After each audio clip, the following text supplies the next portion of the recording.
جی ناظرین، پروگرام کے بعد پھر خوش آمدید۔ ہم بات کر رہے تھے غلام محمد صفی صاحب سے، جو تحریک حریت کشمیر مقبوضہ کشمیر کے پاکستان میں نمائندے ہیں۔ ان سے بات جاری رکھیں گے۔ السلام علیکم صفی صاحب۔ وعلیکم السلام۔ جی صفی صاحب، بات کر رہے تھے کل کے واقعے کی۔ جنید صحرائی شہید ہوئے اور اس کے بعد ان کے والد محترم اشرف صحرائی صاحب کا جو بیان میڈیا میں آیا، وہ تو ہمارے لیے ایک عزم و استقامت کا ایک پہاڑ، ہمیں ایک حوصلہ ملتا ہے۔ کشمیری عوام ان کے اس جذبے کو اور ان کے حوصلے کو کس طریقے سے دیکھتے ہیں، اور خاص طور پہ جو تحریک مزاحمت کی موجودہ صورتحال ہے، اس کو آپ کس طرف جاتا ہوا دیکھ رہے ہیں؟ کیا ہو رہا ہے؟ دیکھیں، بنیادی طور پہ ہندوستان کی 1947 ہی سے کوشش رہی کہ وہ جموں و کشمیر پر اپنے غاصبانہ تسلط کو دوام بخشے۔ اس کے لیے انہیں مقبوضہ ریاست جموں و کشمیر سے بھی کچھ مہرے ملے، لیکن بنیادی طور پر مقبوضہ جموں و کشمیر میں مزاحمت کی جو تحریک ہے، اس کے سرخیل سعید علی گیلانی صاحب، محمد اشرف صحرائی صاحب، سعد اللہ تانترے صاحب، حکیم غلام نبی صاحب، شیخ محمد حسن صاحب اور اس طرح کے لوگ تھے۔ اور یہ وہ لوگ ہیں جنہوں نے نہ صرف یہ کہ اسلام اور آزادی کی بات کی، بلکہ اپنے لخھائے جگر کو بھی پیش کیا۔ کوئی آج یہ نہیں کہہ سکتا کہ مقبوضہ کشمیر کی قیادت جو ہے وہ دعوے تو بہت کرتی ہے، باتیں تو بہت کرتی ہے، لیکن اپنے لخھائے جگر کو پیش کرنے کے لیے تیار نہیں ہوئی۔ کوئی یہ الزام ان کے سر نہیں دھر سکتا، کیونکہ ان لوگوں نے اپنے نوجوان بچوں کو پیش کیا جنہوں نے قربانیاں دی اور سرخرو ہو گئے، اور پوری دنیا پر یہ واضح کر دیا کہ قیادت جو ہوا کرتی ہے وہ صرف لیکچر نہیں دیا کرتی، بلکہ وہ خود ایک رول ماڈل ہوا کرتی ہے اور ایک نمونہ ہوا کرتی ہے۔ تو جناب صحرائی صاحب نے بھی وہی نمونہ پیش کیا جس کی لوگ ان سے توقع رکھتے تھے۔ اور میں تو یہ کہنے میں حق بجانب ہوں گا کہ جناب صحرائی صاحب کا قد پہلے سے کہیں زیادہ بلند ہو گیا ہے، اور لوگ یہ سمجھتے ہیں کہ ایسی ہی قیادت جموں و کشمیر کو غلامی سے آزادی دلانے میں ایک کردار ادا کر سکتی ہے۔ بے شک رہا یہ معاملہ کہ جموں و کشمیر پر ہندوستان کی جو غلامی کی سیاہ رات ہے وہ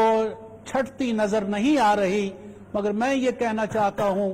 کہ جب یہ قربانیاں، یہ لازوال قربانیاں اس طرح پیش کی جاتی ہیں،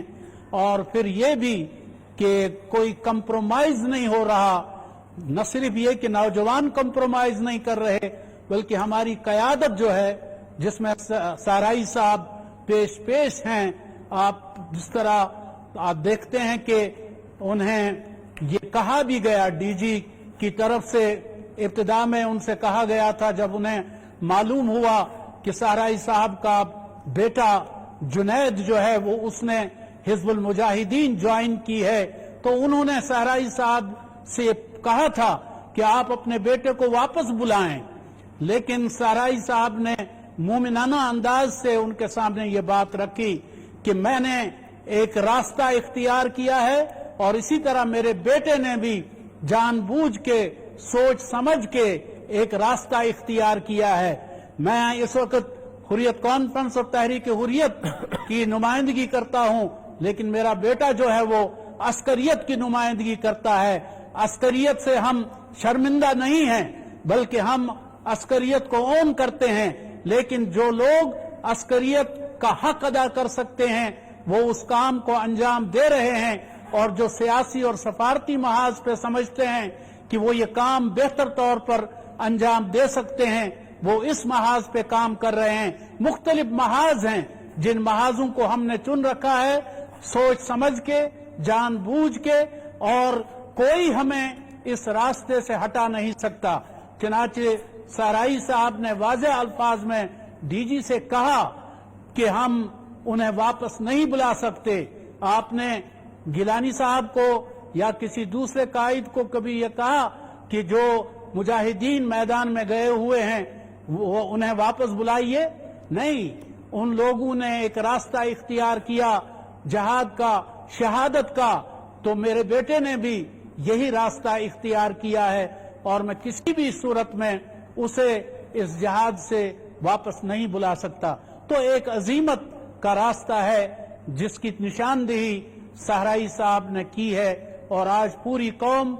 فخر کر رہی ہے صحرائی صاحب پر، صحرائی صاحب کے فرزند جنید صحرائی پر، طارق پر، اور اس سے پہلے جتنے بھی لوگ شہید ہوئے ہیں، خواہ وہ نائکل صاحب ہوں، وہ برہان شہید ہوں، وہ منان شہید ہوں، یا دیگر شہداء ہوں، اللہ تعالیٰ ان تمام شہداء کی قربانیوں کو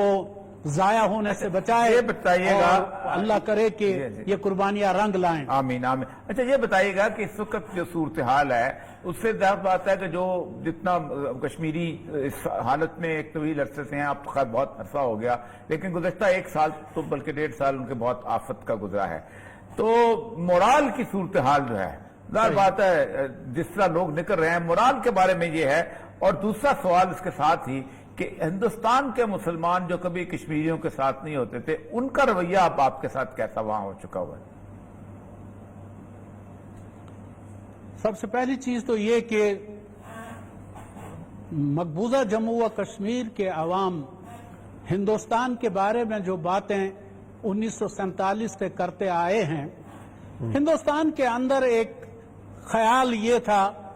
کہ یہ ایگزیجریشن ہے صورتحال کی، ایسا کچھ ہندوستان وہاں پہ نہیں کر رہا۔ لیکن ابھی مودی حکومت کے آنے کے بعد